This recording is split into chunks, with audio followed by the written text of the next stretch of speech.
Hi, this is Tumka Travels and today we are in Krakow!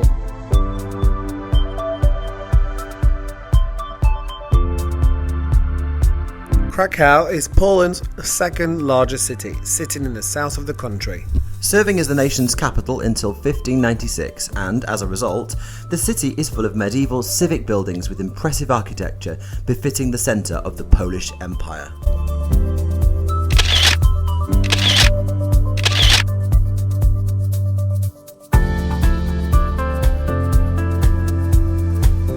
Okay, question number one.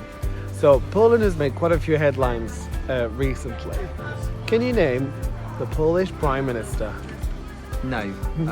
No, I should know that and I feel stupid for not. I'm going to call him Vladislav Spielski. No, Ben.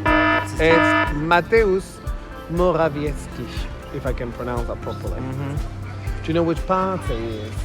No. Political party. I don't know anything about Polish Law political and parties. Justice, Conservative, Okay, PIS. yeah.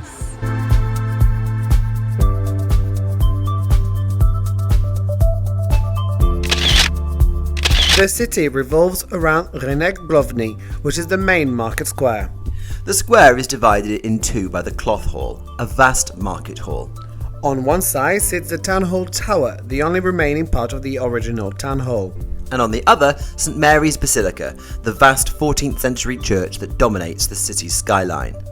The square and all its monuments date from Krakow's Golden Age, which straddles the 15th and 16th century and the rule of Casimir IV, when many famed artists and architects were living and working in the city. The result is a gorgeous old town, which was the very first UNESCO World Heritage Site in the world.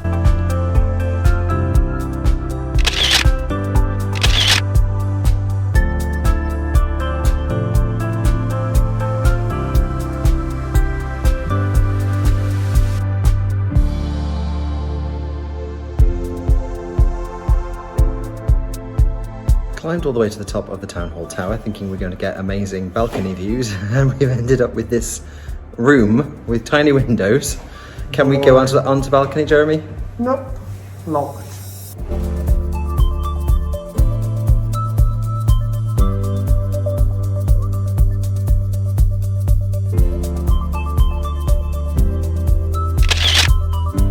Question number two. Yesterday we went into the Jewish area of Krakow. What's it called? Oh, come on. Is it something like Kawielski or Kazielski? You start with a K.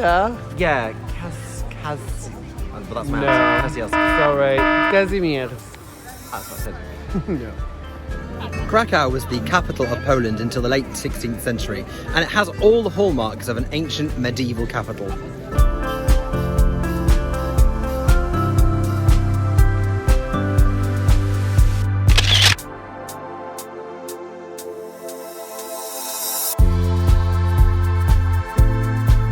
A short walk from the square is Wawel Castle, which sits on a hill overlooking a bend in the river Vistula.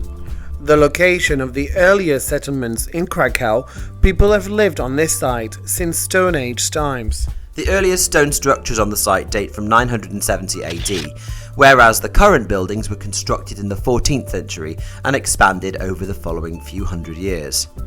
The home of the Polish kings and queens until the 16th century, the Renaissance courtyard is surrounded by palaces, defensive structures and Wawel Cathedral, where the Polish monarchs were crowned and buried. Today, the castle is one of the biggest art museums in Poland, containing, amongst other things, an enormous collection of tapestries gathered by King Sigismund II Augustus, who really liked tapestries. Like, he really liked them. At the time, tapestry was the most expensive art form in the world, so obviously he had to have some. Not just some, he had to have all of them! And they're all still there today.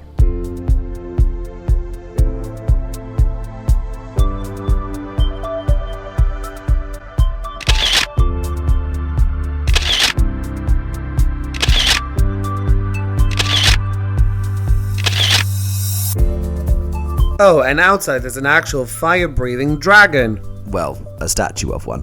Well, they had me fooled.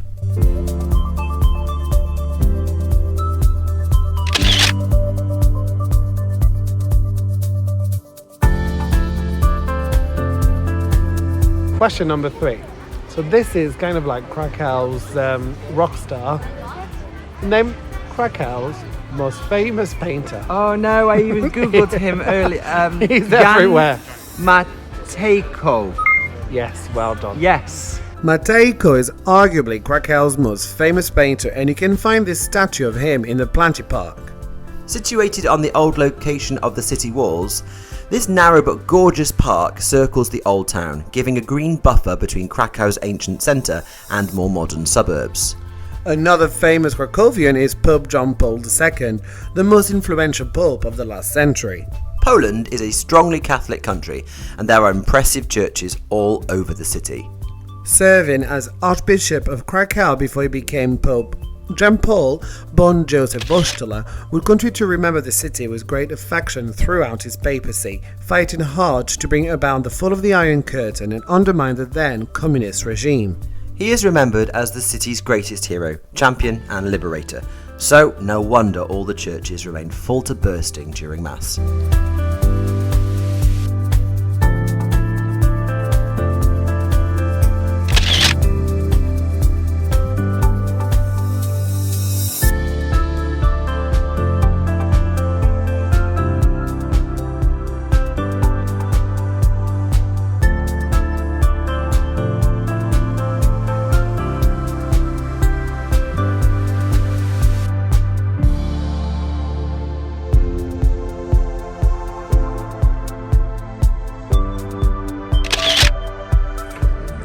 Food time.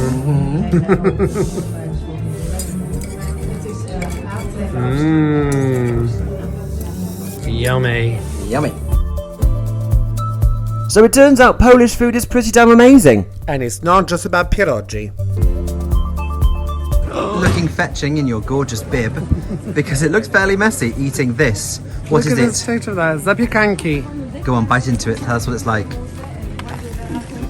Your bib looks ridiculous. Is it good? Very good. It's naughty. Yumma, yumma. It's very nice. Okay, question number 4. We went to visit Auschwitz a couple of days ago. How many people, how many Jews died during the Holocaust? What? Everywhere? In the Holocaust, yes. 6 million. 6 million. Yeah, correct. Before World War II, Krakow had one of the largest Jewish communities in the world. Known as Kazimierz, the Jewish district was a thriving area filled with Jewish homes and businesses. After the occupation by the Nazis, a wall was built around the area, creating a ghetto used to segregate Jews from the rest of the city before eventually being cleared in 1942. Famously, Oskar Schindler, a German industrialist who moved to Krakow during the occupation, saved 1,200 Jews during the Holocaust by employing them in his enamelware factory, which today has been converted into an extensive museum. After the liquidation of the ghetto, the Jews from Krakow were transported to concentration camps at Belzec, Plazov and Auschwitz.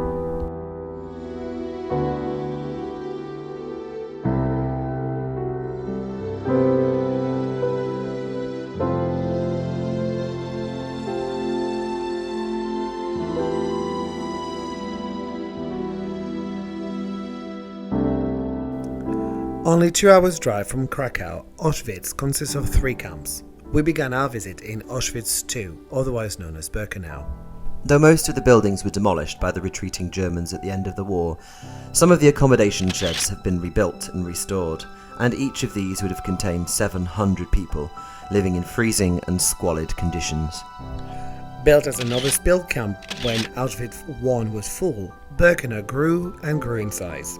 In fact, the Nazis intended to build even more, but this ambition was never realized. What struck us most on arrival was the sheer scale of the site.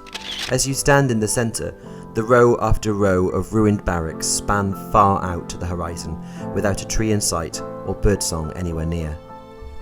Instead, the camp is completely silent.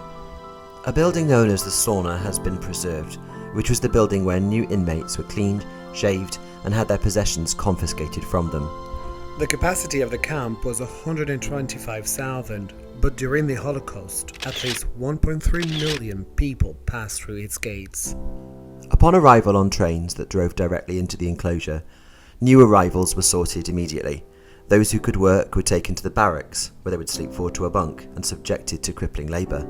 Many would only last a few months. Those who couldn't, usually women, children, the elderly and infirm, were taken directly to the gas chambers.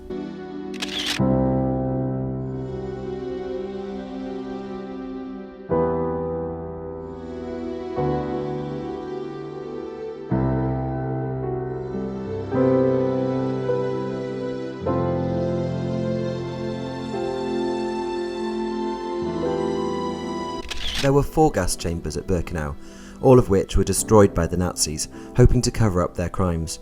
The ruins of these have been preserved exactly as they were found by the Allies in January 1945.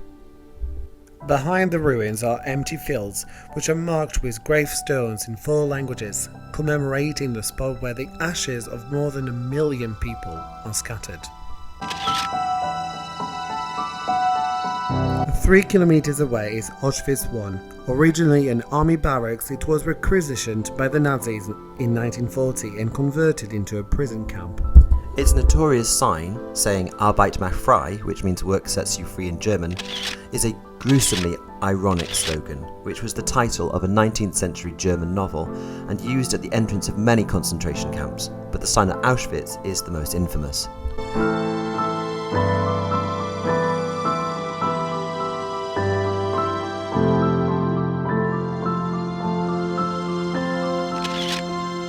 Inside the barracks there are exhibitions showing the stolen possessions of the camp's prisoners. Here, the scale of the genocide on a human level becomes more apparent, with rooms filled with suitcases, spectacles, crutches, shoes, and human hair. These mountains of stolen items are devastating in their magnitude.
Considerably smaller than Birkenau, Auschwitz-I is a completely different experience than its sister camp. Its rows of barracks are surrounded by double barbed wire fences and watchtowers, but just outside the enclosure is the site's one gas chamber, which is the only one still intact across the 3 concentration camps at Auschwitz. Inside, the crematorium still exists. And inside the chamber itself, traces of what happened there are still visible 80 years later.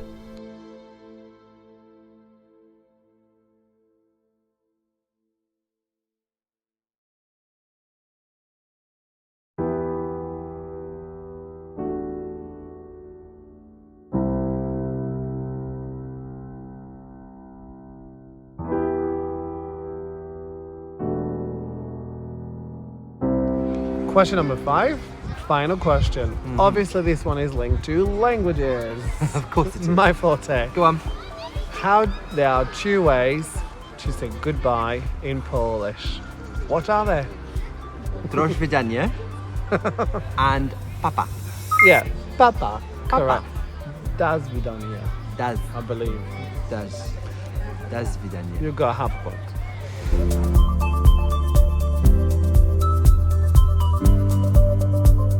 Back in Krakow, and the city looks beautiful at sunset. Ryenk Glowny is a perfect spot to sit, watch the world go by and reflect on everything you've seen during your visit to Krakow.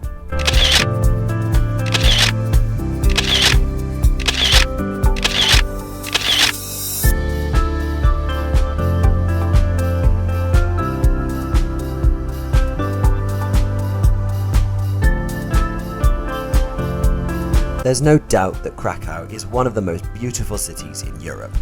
There's a reason why it went right to the top of UNESCO's list of World Heritage Sites when it launched in 1978. So why not come and see Krakow for yourself?